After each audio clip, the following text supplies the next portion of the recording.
오늘은 이스라엘의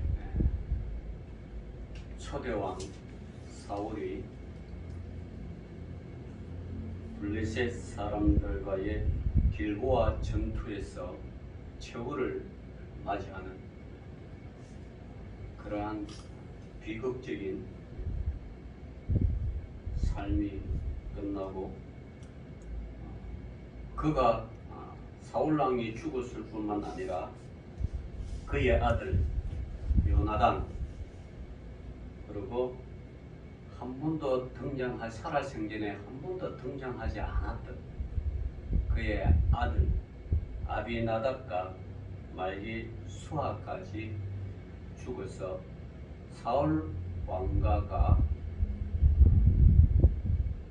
사무엘 선지자의 예언대로 하나님께서 그 일가족을 전투에서 최후를 마치는 그러한 장면이 오늘 사무엘상 31장 사무엘상의 마지막을 잠식하는 그러한 내용입니다. 이때는 다윗의 3차 도피기에 즉 다시 말하면 블레셋 망명 시기에 블레셋과 이스라엘 간에 있었던 길보아 전투에서 사울이 마침내 죽어서 다윗의 도피 생활이 끝나게 된 경위를 그렇게 말씀하고 있습니다. 그래서 이 사울 왕과 다윗, 하나님께서는 다윗을 또 새롭게 왕으로 등극시키는 그 중요한 클라이막스가 사울 왕의 죽음입니다.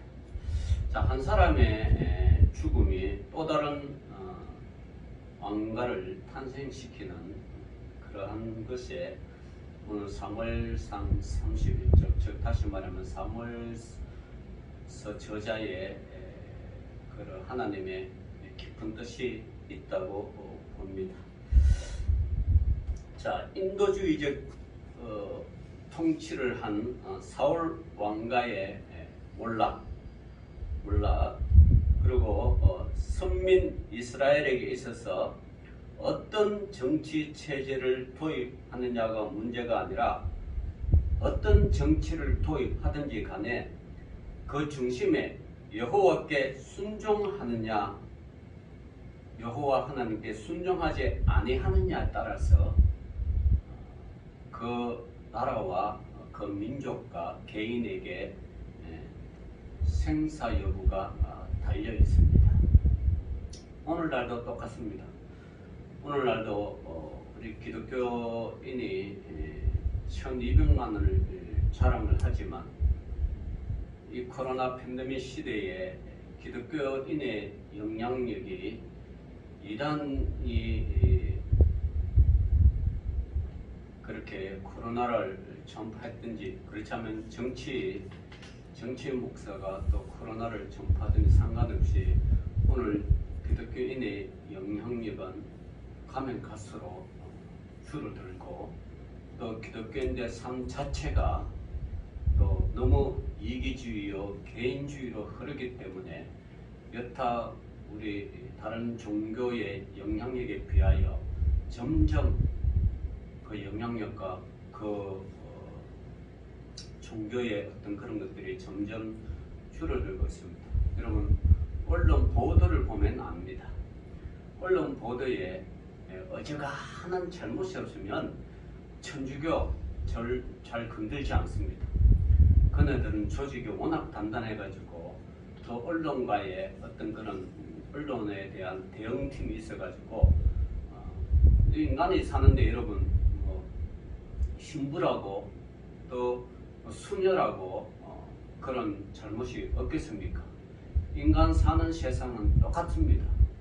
잘못이 있지만 천주교에서 언론 대응팀들이 딱 가동이 돼가지고 천주교에 대한 어떤 비판적인 기사나 천주교에 대한 어떤 나쁜 기사를 거진 잘 일반 언론에 드러나지 않습니다. 그러나 그 조직이 뭐 건강하냐 그렇지는 않죠. 조직 자체가 그렇게 움직이나. 불교 역시 그렇습니다.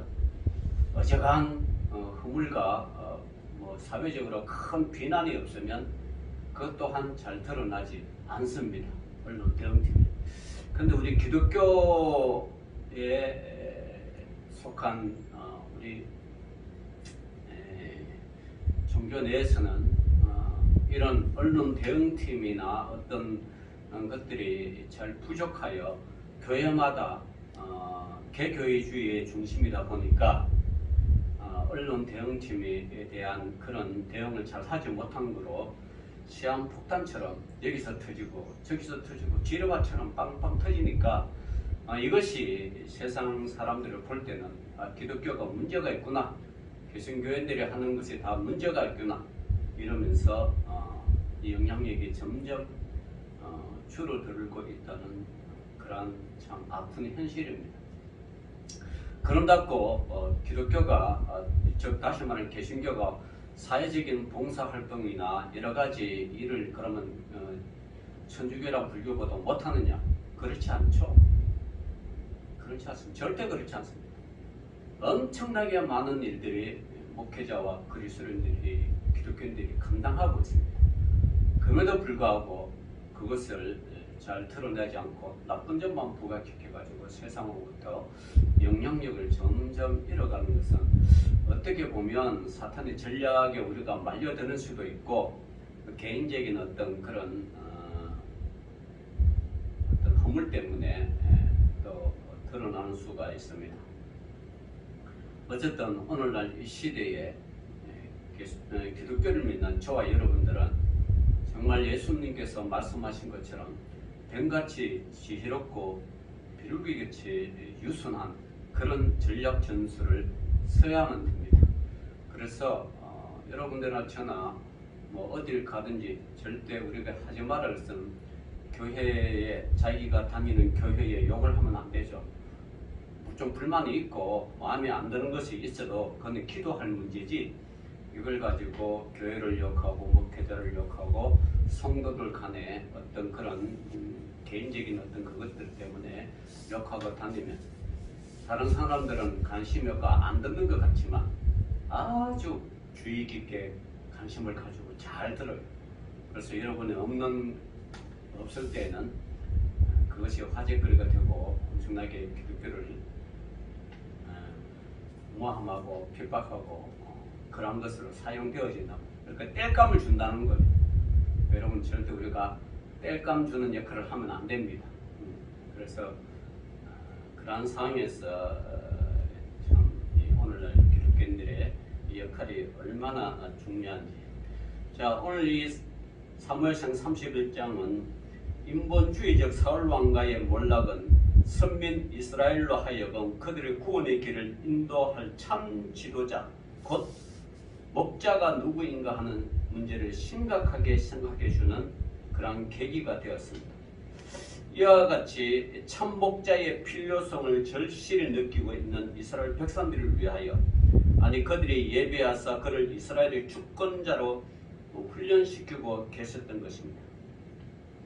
자, 오늘 하나님이 구약 선민 이스라엘을 위하여 다윗을 예배하셨던 것처럼 구소삭적으로 신약 선민인 우리를 위하여 만세전부터 예비하신 그리스도를 이 땅에 보내시사 우리들의 참목자로서 영생의 길로 인도하실 것을 보여주는 그러한 장이 31장입니다.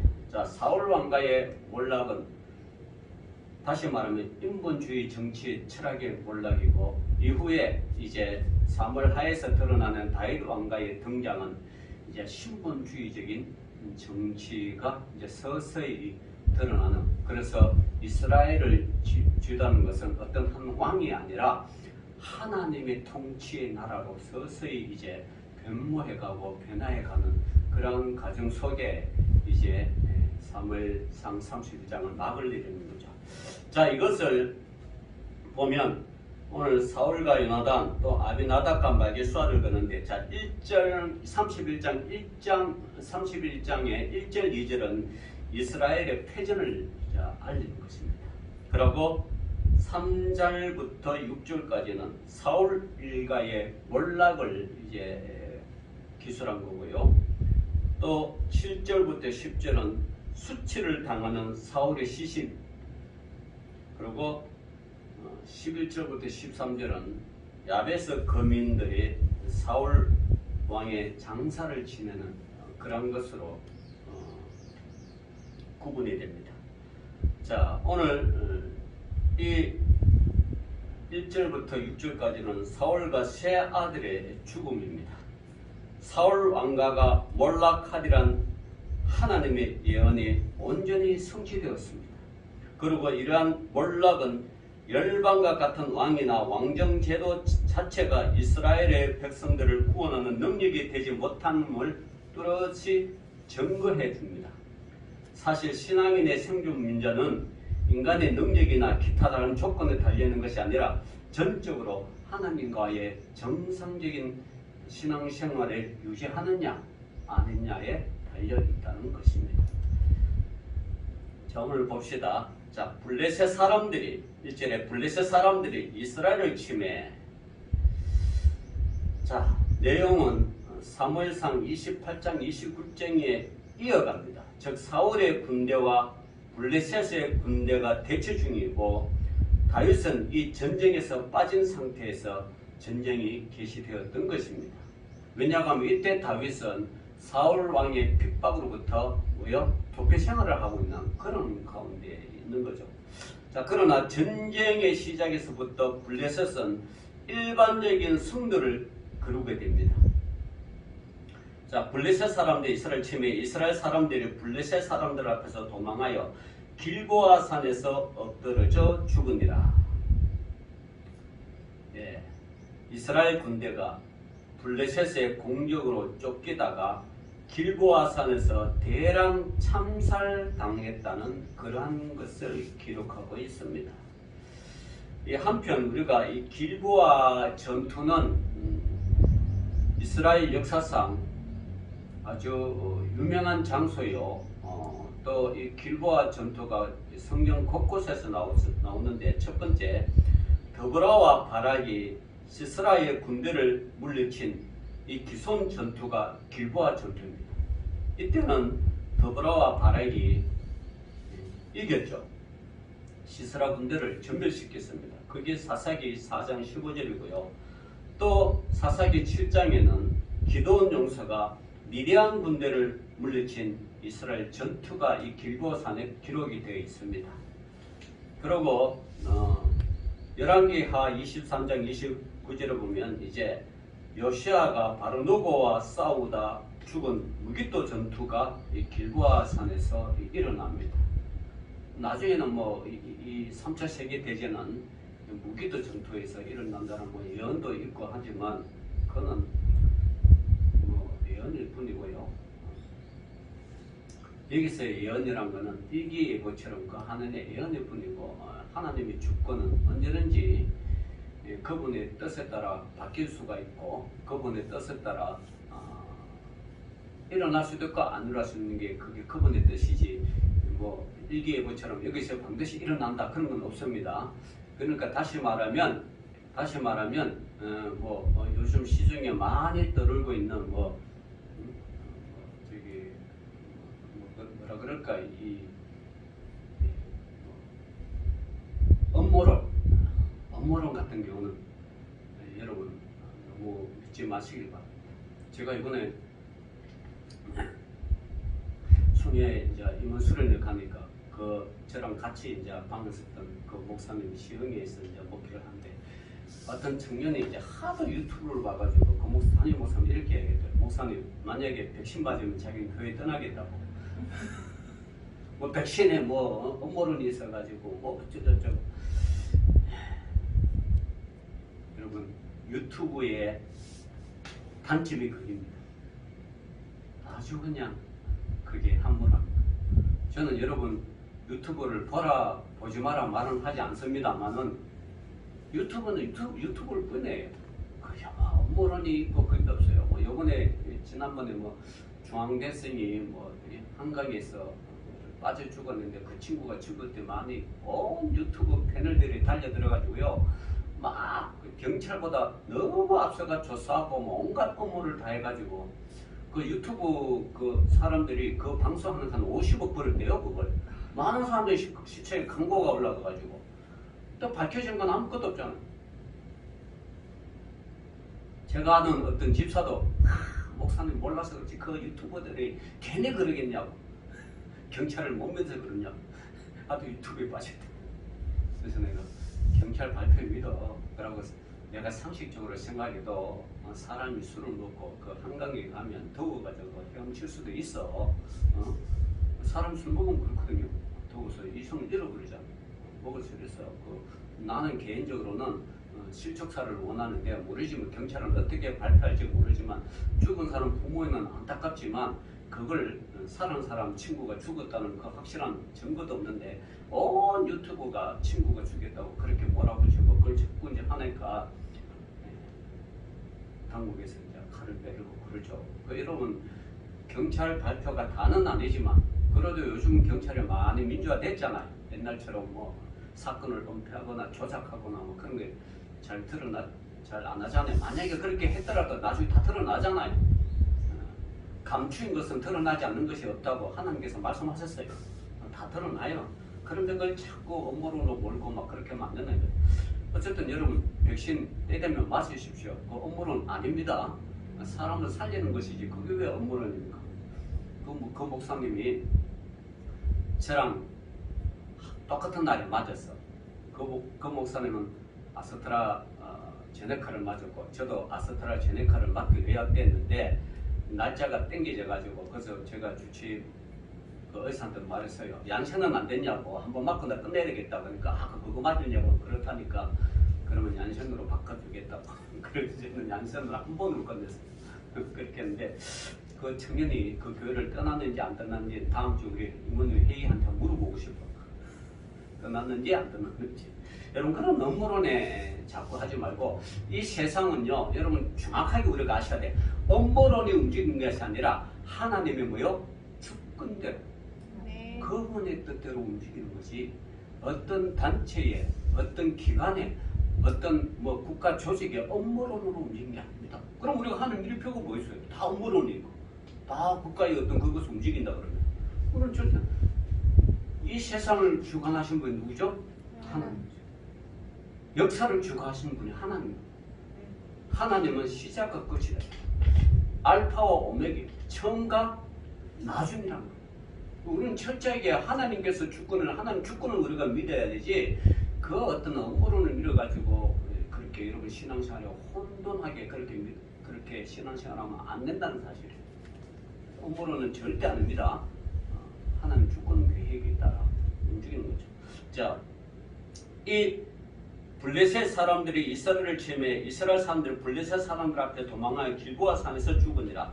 블레셋 사람들이 사울과 그의 아들들을 추격하여 사울의 아들 요나단과 아비나답과 말기수아를 죽이니라. 자, 이게 사울 왕가의 패전이 하나님의 주권 계획에 들어있어요 없어요? 들어있단 말이에요. 들어있었어요. 사울 왕이 전투를 잘못해서 작전을 잘못 짰어? 그렇지 않다는 거예요.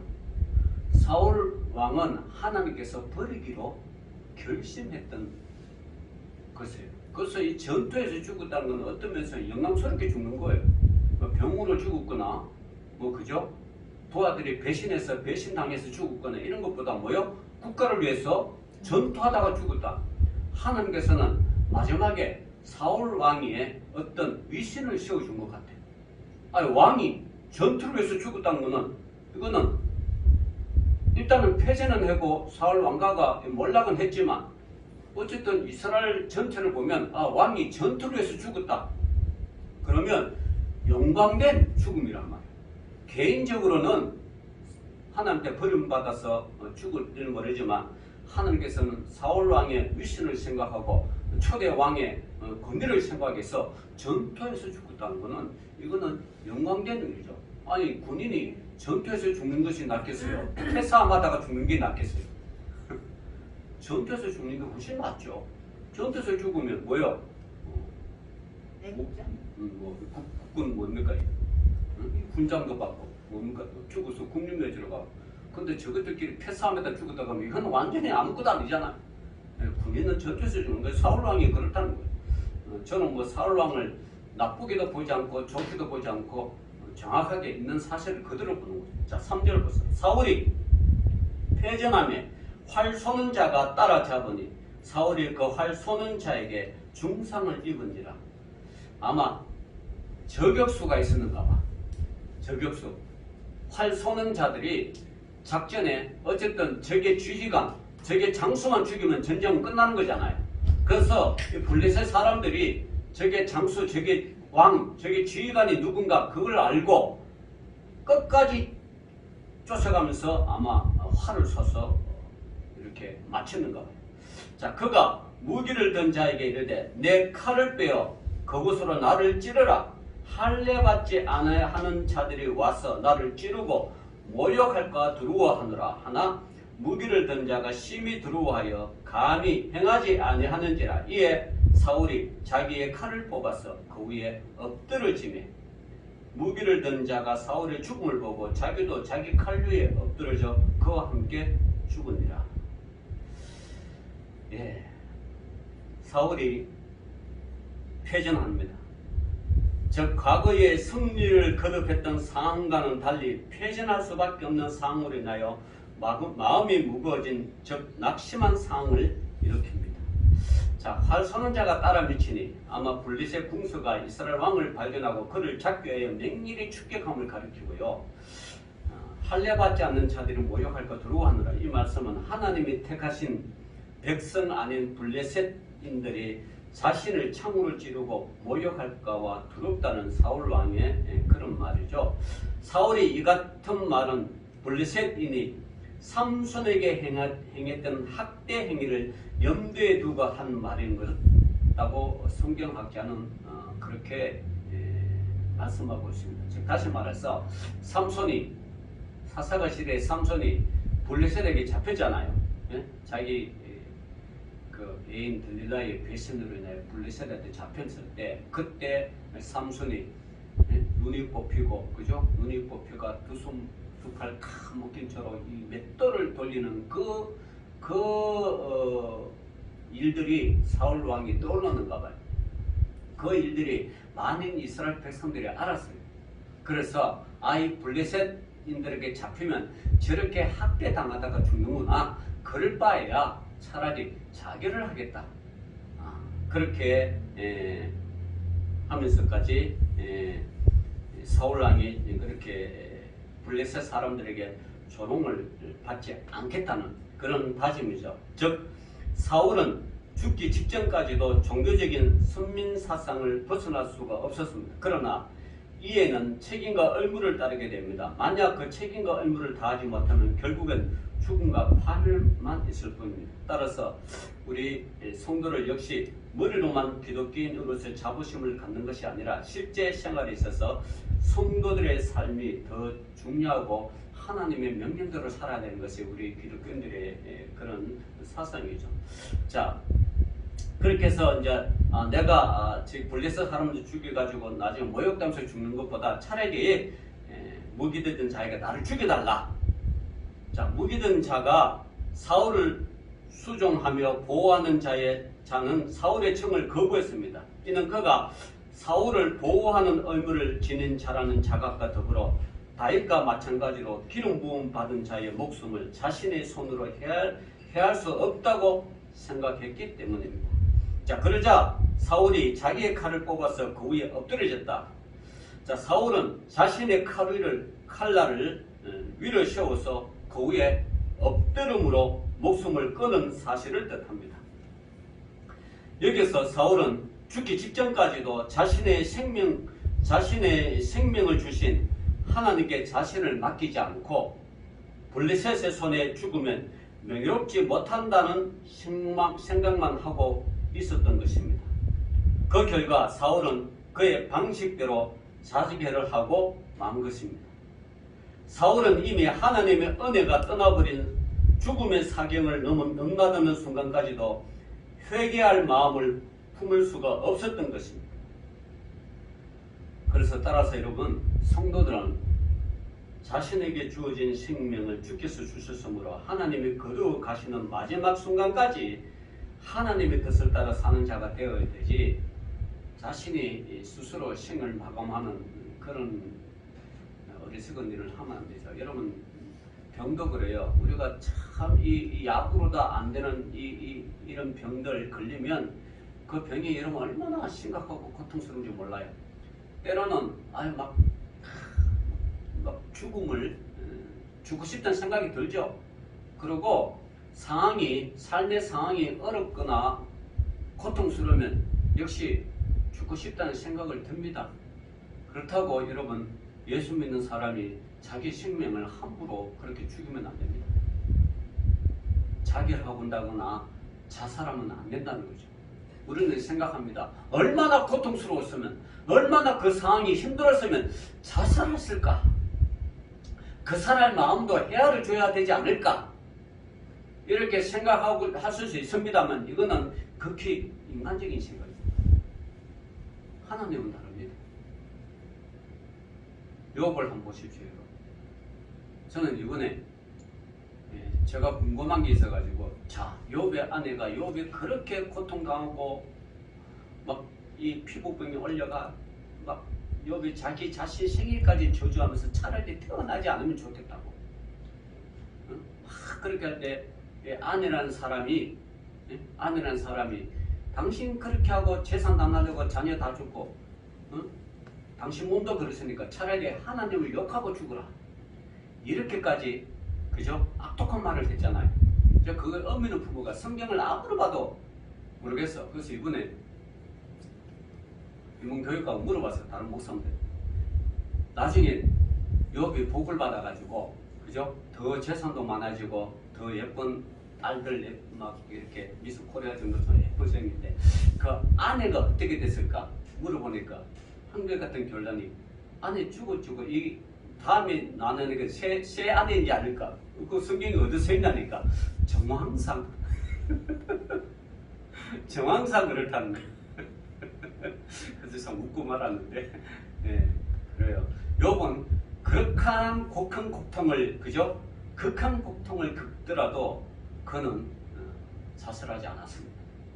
자결하지 않았습니다. 하나님은 그 고통을 보시고 끝까지 그 고통 속에서도 하나님을 떠나지 않는 것을 보십니다. 하나님은 다시 욥의 삶에 개입하셔서 건강을 회복하고 재산을 다시 갑질러 주고 더 많은 자녀들을 주셨던 그런 생명을 연결해 주셨던 것은 철저하게 하나님 중심적으로 살았기 때문에 욥은 그렇게 그저 큰 영광을 얻었죠. 만약에 인간 중심으로 살았다 그러면 욥이 살 가치가 없었잖아요. 병들죠, 아내 떠나, 자식 다 주고, 재산 다 올려. 삶에 희망이 없잖아.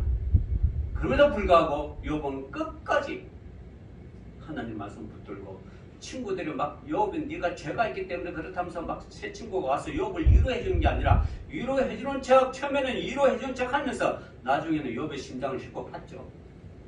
그럼에도 불구하고 욥은 끝까지 견뎠다. 그게 우리 그리스도인들의 신앙생활의 모범이죠. 그게 우리가 삶이 힘들다고 자결하거나 자살하는 게 절대 있을 수가 없습니다. 여러분, 주님이 생명 거두가시는 그날까지 우리는 끝까지 살다가 가는 거예요. 그게 주께서 이 땅에 우리에게 주신 생명의 존엄성이고 주께서 우리에게 생명을 허락한 이유죠. 우리의 삶이 힘들다고, 우리의 상황이 어렵다고, 질병 때문에, 경제적인 어떤 것 때문에, 어떤 갈등 때문에 그렇게 죽으면 안 된다는 사실이에요.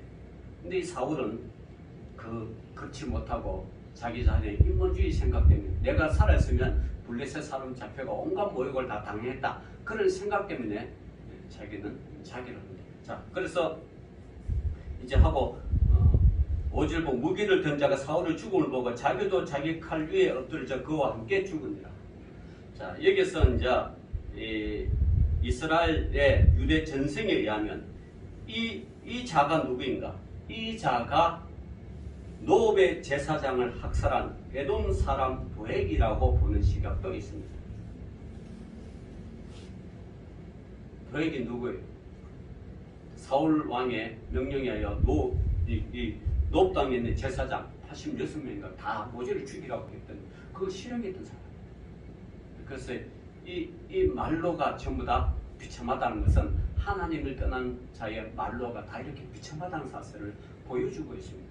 그러니까 여러분, 하나님 중심적으로 사는 자는 말로는 정말 여러분 말할 수 없는 영광과 은혜지만 하나님을 떠난 사람들의 삶은 말로는 비참합니다. 그래서 우리는 늘 우리 삶 자체가 하나님 중심으로 살아야 돼요. 자, 그리고 이제 쭉 봅시다. 이제 꼴짝에 저쪽에 있으면 이스라엘 사람들이 이러한 저쪽에 있는 자들과 이스라엘 사람들 도망간 것을 보고 사울과 그의 아들을 죽었음을 보고 성읍을 버리고 도망하며 블레셋 사람들이 이르러 거기서 산다. 이 성을 뺏겨버렸어요. 왜냐하면 도망갔기 때문에. 자, 그 이튿날 블레셋 사람들이 죽은 자를 벗기러 왔다가 사울과 그의 세 아들이 길보아 산에서 죽은 것을 보고, 왜 블레셋 사람들이 죽은 자를 벗기러 왔을까요? 전리품을 취하기 위하여 왔다. 전쟁하면 전리품 취하잖아요. 그죠? 그 전리품 취하기 위하여 왔다가 사울과 그의 세 아들이 길보아 산에서 죽은 걸 보고 사울의 머리를 베버립니다. 이거는 사울의 머리를 보 적장의 장군이나 적장 왕의 머리를 베면 이것은 전쟁의 승리를 의미하고 그렇다는 거예요. 다윗도 골리앗을 무리칠 때 죽이가 목을 베어버리죠. 그죠? 그래서 그 승리를 의미하는 거예요. 그리고 이제 블레셋 사람들이 그렇게 하죠. 그리고 자기들의 신당과 백성들을 알리기 위하여 그것을 블레셋 사람들이 땅 사방에 보내고 그의 갑옷은 아스다롯의 집에 두고 그의 시체는 벳산 성벽에 못 박았다. 예, 이렇게 해서 이 블레셋 사람들이 사울 왕의 머리를 펴고 자기들의 신당, 즉 다시 말하면 블레셋들이 이 같은 행위는 사울이 죽기 전에 염려했던 이방인의 모욕적인 행위죠. 즉 과거에 하나님의 언약궤가 다곤 신당에 바쳐진 것과 같이 블레셋이 섬기는 우상 신당에 사울의 머리와 갑옷 등이 봉헌된 것입니다. 이처럼 블레셋인들은 자신들에게 계속해서 패배를 안겨준 이스라엘 왕인 사울의 머리와 갑옷을 자신들이 승리케 해줬다고 믿는 신에게 봉헌하고 백성들에게 보여줌으로써 승리의 기쁜 소식을 온 블레셋 사방에 이제 퍼지게 하는 것이 오늘 이 31장 10절의 말씀입니다. 자, 이제 11절로 봅시다. 길레셋 야베스 주민들이 블레셋 사람들이 사울에게 행한 일을 듣고 모든 장사들이 일어나 밤새도록 달려가서 사울의 시체와 그의 아들들의 시체를 벽산 성벽에서 가지고 야베스로 돌아가서 거기서 불사르고 그의 뼈를 가져다가 야베스 에설나무 안에서 장사하고 7일 동안 금식하였더라. 자, 여기에 길란 야베스 사람이 나옵니다. 다른 이스라엘 사람들은 전부 다 이 사울 왕의 죽음을 보고 그의 아들 죽음을 이제 사울 왕의 통치는 끝났다고 다 외면을 하는데, 외면을 다 하잖아요. 다 도망가고 이제 이스라엘이 이제 외면하는데, 왜 길랏 야베스 사람들이 죽은 왕가에 사울과 그의 아들들을 장사 지내줬을까? 여기는요, 사무엘상 11장으로 돌아가야 돼요. 사무엘상 11장에 암몬 사람 나하스가 전쟁하러 올라와 가지고 길랏 야베스에 맞서 진을 치면서 야베스의 모든 사람들이 이 길랏 야베스의 모든 사람들이 암몬 사람 나하스의 전쟁의 위기 앞에 지금 서 있었어요. 그러면서 나하스 사람에게 우리와 언약하자. 그러면 우리가 너를 섬기더라고 할 때 암몬 사람 나하스가 쓸데없는 소리 하지 마라. 군사력이 훨씬 많고 우리가 훨씬 많은데 왜 우리가 너와 언약해가지고 새로운 평화를 입장하냐. 그럴 수 없다. 오늘 너희가 내가 너희 오른쪽 눈을 다 빼고 너희와 언약하리라 하면서 이스라엘을 막 모욕해요. 이때 야베스 장로들이 이 상황을 모든 이스라엘 백성들에게 알렸어요. 그렇게 알렸을 때 사울이 이걸 듣고 길란 야베스 사람들을 구하러 가자. 그렇게 가가지고 길란 야베스를 구해줬어요. 한 족속이 무너지고 없어지고 전멸할 것을 그 소식을 들은 사울이 달려가서 그 길앗 야베스 사람을 다 보여줬어. 그 은혜를 이 길앗 야베스 사람들이 잊지 않는다. 참 우리는 보통요 사람들이 나에게 상처를 준 사람은 아주 가슴에 새기는데 은혜를 준 사람은 자꾸 잊어버리는 경우가 있어. 네? 자꾸 잊어버려. 근데 성경은 가만히 읽어보니까 은혜를 준 사람을 돌에 새겨서 기억하라는 거. 오히려 나에게 상처 주고 악한 행동한 데 사람들이 잊어버리고 은혜를 준 사람에게는 돌처럼 새겨서 기억하라. 그게 하나님의 법이에요. 이 길앗 야베스의 사람은 그 일을 기억했다는 거예요. 그래가지고 자기가 장사들을 데리고 찾아가가지고 사울 왕과 그의 아들들의 시체를 성벽에 내려가지고 이렇게 야베스 자기 지경에 이제 장사지는 거. 여기는 뭐 불사를 한대요. 여러분 원래 율법에는 사람의 시체를 불사하면 안 돼요. 왜 불사하냐? 그런 것 같아요. 지금 사울 왕이 몸과 머리가 따로 있잖아. 그죠? 그래서 그 형상이 그냥 장사 지내기에 좀 완전히 만진생이 되니까 그걸 방지하기 위해서 그죠? 불사졌다. 그렇게 한 것 같은데, 자 여기서 이제 나중에요 이 다윗이 나중에 이 사울 왕의 그 불사른 뼈를 다 주스러가 다윗 왕이 나중에는 사울의 이거 베냐민 지파잖아요. 베냐민 지파의 선산에 다 묻어주는 그런 것을 나중에 다윗 왕이 합니다. 그래서 끝까지 이 요나단과의 약속을 지킨 다윗의 그 행동을 우리가 볼 수 있는데, 어쨌든 이 31장은 이렇게 사울 왕가의 몰락으로 끝이 난다. 자, 우리는 여기서 배울 것은 한 왕가의 몰락은, 다시 말하면 인본주의적 정치 사상을 가진 사울 왕의 몰락은 새로운 신본주의 사상을 가진 다윗 왕의 등극을 이야기하는 거예요. 그래서 우리 기독교는 종교가 뭐요? 절망의 종교가 아니고 우리는 뭐요? 부활의 종교잖아요. 그죠? 죽음으로서 끝나는 게 아니라 우리는 다시 새롭게 부활하는 몸이란 말이죠. 그것을 또 보여줄 수 있는 그런 것도 됩니다. 어쨌든 오늘 이 사무엘상 31장이 사울 왕의 마지막을 우리가 죽음으로서 끝나고, 죽음은 새로운 것의 시작임을 알리는 그것을 이제 말씀해 주고 있습니다. 나중에 또 다음에 3월 하일거든요. 새로운 게 시작하죠. 자, 오늘도 우리가 이제 이 말씀을 통하여 받을 은혜는 인간의 인본주의 통치 철학은 결국은 망한다. 결국은 망하고 신본주의 통치가 세상을 살리고 우리를 살리고 세상을 살리고, 그죠? 하나님 나라를 이루어 간다는 사실을 여러분께 알고 끝까지 신본주의적인 그런 신앙생활을 하시기를 주의 이름으로 축원합니다. 기도합시다. 주님 감사합니다. 오늘도 믿음의 백성들 인본주의 정치 살아기 얼마나 허무하다는 것을 깨달아 하나님 중심주의된 신본주의적인 정치 철학이 나를 살리고 민족을 살린다는 사실을 알고 끝까지 주님께 충성하는 믿음의 백성들 되게 하여 주옵소서. 예수님 이름으로 기도 올리옵나이다. 아멘.